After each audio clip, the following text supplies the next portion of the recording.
नमस्कार दर्शक बंधु आपण माने के टेक्निकल गुलशन यूट्यूब चैनल के स्वागत।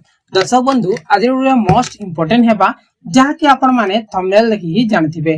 दर्शक बंधु पहला तो आपण मान की गुटे रिक्वेस्ट जे आपण माने पहला करी हमर चैनल रे जदी आसी छन रे चैनल के सब्सक्राइब करन, बेल आइकन के प्रेस करन, भल लागले वीडियो के लाइक करबे। दर्शक बंधु देखुन इ वीडियो रे हम कथा हम केंदु पत्र विषय रे जे फाइनली फ्रेंड्स आपण मानकर केंदु पत्र रे पैसाटा आसी जाइछे जहा कि आपण माने वेटिंग करथिले जे केबे आबा बोली बारंबार आपण माने मते पचरथिले जे फाइनली आपण मानकर केंदु पत्र लो टोटली पेमेंटटा आसी जाइछे। जेते दिन आपण माने काम करथिले, जेते दिन आपण मानकर केंदु पत्र बिकिथिले जे टोटली पेमेंट फाइनल हि सारिछे जहा कि जल्दी करी पकइछे। ठीक अछि, जेते बेले हमर नवीन सरकार थिला सेते बेले आपण मानकर पेमेंटटा लेट हेउथिला जहा कि आर वर्षर जदी पेमेंटटा देखमु बेले आर वर्षर केंदु पत्रर पेमेंट जेन थिला दुईटा तीनटा किस्ती करिके आसीथिला जहा कि रथ यात्रार गुटे दुई दिन आगरु आसीथिला, किंतु एबे देखुन रथ यात्रा केते दिन आगरु आपण मानकर पेमेंटटा आसी जिछे। बहुत खुशी खबर है जहा कि आ गुटे खुशी खबर काना है जहा कि दुईटा तीनटा किस्ती रे आपण मानके मिलुथिला सेटा डायरेक्टली आपण मानके एका संगे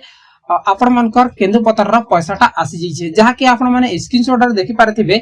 मैं आपण मानकर लागि स्क्रीनशॉट दे देछि जहा कि हमर घरटा है जहा कि 4208 टंका आसी छे टोटली फुल एंड फाइनल पेमेंटटा केते 4208 टंका आसी छे जहा कि केंदु पत्रर पैसाटा। सो फ्रेंड्स आपण माने केनता करी चेक करबे केंदु पत्रर पैसा फ्रेंड्स आपण माने जिबे आपण मानकर नियरेस्ट सीएससी सेंटर रे जहा कि बैंकिंग सेवा जिन माने रखी छन तांकर पाखे आपण माने इजीली आपण मानकर बैंक अकाउंट चेक करि पारबे। ऑनलाइन प्रोसेस किछि भी नै ना, ऑफलाइन प्रोसेस किछि भी नै ना, डायरेक्टली आपण माने जिबे आरो निजर फिंगर दबाई करी आधार कार्ड नु आपण माने पैसाटा चेक करि पारबे। सो फ्रेंड्स आशा करि छी किछि भी भल जिनिसटा आपण माने के बदै पारिसे, भल जिनिसटा सिखाई पारिसे हेले आपण माने चैनल सब्सक्राइब करूँ, बेल आइकन के प्रेस करूँ, वीडियो भल लागले लाइक करि कि निजर भाई बंधु मानकर भितरे शेयर करूँ। बहुत बहुत धन्यवाद।